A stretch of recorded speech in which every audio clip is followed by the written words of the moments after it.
Hello po mga kaibigan, kumusta po kayong lahat?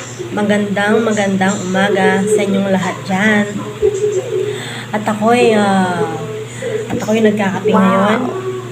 At ako'y nagising ng alas 5 ng umaga kasi papasok yung isa kong anak, yung grade 5.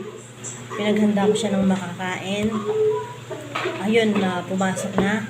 At mamaya naman, yung grade 9, yung dalaga. Kasi half day lang sila, high school. So, ayun. Maaga akong nagising. Dahil sa mga tumataan na sasakyan. Siyempre, hindi mo naman maaalis yan.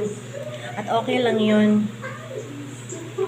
At saka natapos na rin kasi kami nag-uusap ng aking asawa ng alas 12. Alas 12 ng hating gabi. Kasi pumasok siya sa kanyang trabaho. Yung asawa ko ay nasa US na. Yung nakikita nyo sa aking yung kasama ko sa video call. Malat ako ngayon kasi meron akong konting ubo at konting sipon. Pero ayos lang yan.